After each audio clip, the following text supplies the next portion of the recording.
¿Conocen la riqueza de nuestro vocabulario? En México somos irónicos, sarcásticos y tenemos un humor muy peculiar para enfrentar la vida y la muerte. Jugamos con el albur, el doble sentido, la picardía y tenemos un montón de refranes. Además, se nos dan bien los apodos y sobrenombres. Si conocen mi país, van a adorar este libro y si no lo conocen, van a descubrir la magia que nos caracteriza. La vida inútil de Pito Pérez es una de las mejores sátiras que he leído y Pito Pérez es un personaje icónico en nuestra cultura. Quédense conmigo y no olviden suscribirse. Hoy tenemos un programa muy divertido. ¿Empezamos?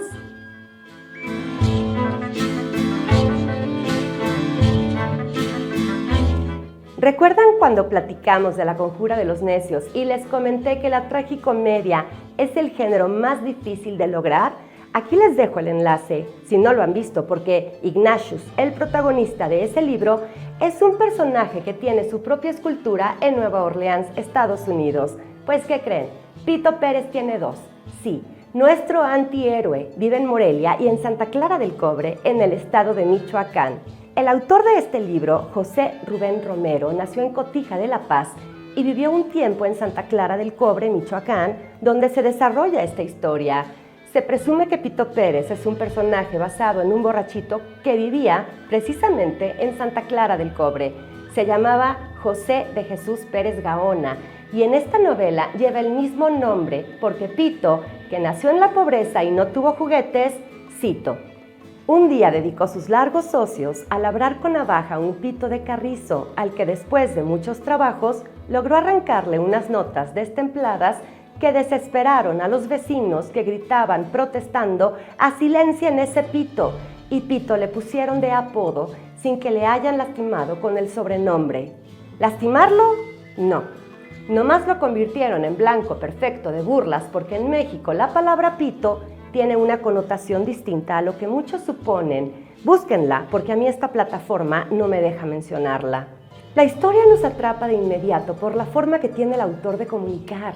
Nos advierte desde un inicio que esta es la historia de un vagabundo alegre sentenciado a una vida de tropiezos y mala fortuna que atraviesa situaciones únicas y muy divertidas. En su pueblo lo tiran de a loco, pero, considerando que sus hermanos también están locos, justifica su propia demencia como una herencia familiar. Nos dice que el vicio del vino es terrible y que el borracho bebe, por principio de cuentas, para perder el pudor. Cito, soy amigo de la verdad y si me emborracho es para animarme a decirla. En las primeras páginas leemos que Pito Pérez es un hombre miserable y desnutrido, con un cuerpo que muestra pellejos descoloridos y un rostro pálido y consumido. Además escuchamos la voz de su ropa. Viste una chaqueta descosida que pide socorro a través de cada agujero y lleva unos zapatos grandes y rotos que hacen muecas de dolor. Escuchar a una chaqueta pedir auxilio es solo el inicio, porque después vemos a Pito cargando un enorme cesto en cada brazo con campanas que cuelgan tintineando para anunciar la mercancía que vende, así como para, en palabras del autor, mantener inmarcesibles los recuerdos de sus peregrinaciones a lo largo de nuestro amado Michoacán. Así como su ropa, las campanas también tienen identidad y platican entre ellas. La campana grande de Pátzcuaro regaña a su hermana menor, la de Quiroga, porque enseña la lengua a la laguna, y la campana de Tacámbaro se desgañita gritando ¡Vivas a la revolución! Sus campanas le reavivan el panorama de cada pueblo donde ha vivido, imitando las voces de los amigos que ha dejado. Para mí, volver a este libro fue mágico. También escuché la voz de mi gente y reavivé los paisajes, la cultura, gastronomía, las costumbres populares y las tantas tradiciones que nos distinguen. Además, Pito Pérez no es solo el antihéroe borracho, rebelde, irónico, presidiario, marginado y loco. También es un gran poeta. La musicalidad en esta historia no está en el pito que toca el señor Pérez, sino en su forma de ver el mundo. Cito, no creí en nadie, no respeté a nadie. ¿Por qué? Porque nadie creyó en mí, porque nadie me respetó. Solamente los tontos o los enamorados se entregan sin condición. A Pito Pérez lo recordamos como un soñador que se consolaba con escuchar una voz en la quietud de la noche porque nadie como él se ha contentado con tan poca cosa. No le importa el qué dirán, ni que lo arresten o lo internen en algún psiquiátrico. Es Es una persona auténtica y honesta, virtudes que a mi parecer se han descalificado. Se opone a toda norma social que haya sido asumida por decreto, sobrepone la verdad ante la hipocresía y expone el cinismo, la ignorancia y la desigualdad. En esta historia, la esencia humana toma protagonismo a través de la emoción. Vito Pérez nos cuenta relatos exagerados o llenos de mentiras que nos enganchan, entretienen, nos enredan, provocan risa y a ratos nos generan una tristeza muy profunda.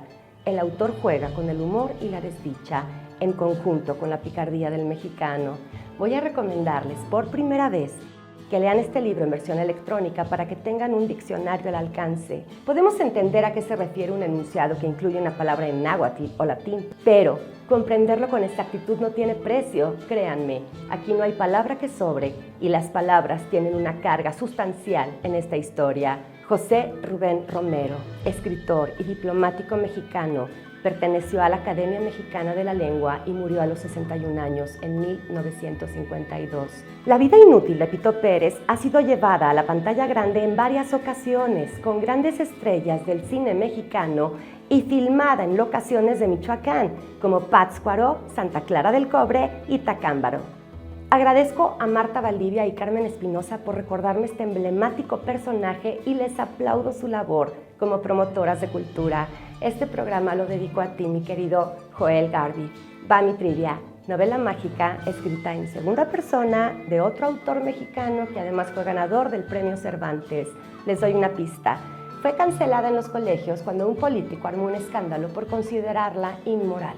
Ahora díganme, ¿de qué libro les gustaría platicar? No olviden suscribirse y activar las notificaciones. Déjenme sus comentarios, sigamos haciendo comunidad. Soy Inés Recamier, la librera, y los espero en nuestro próximo programa. Gracias, los abrazo.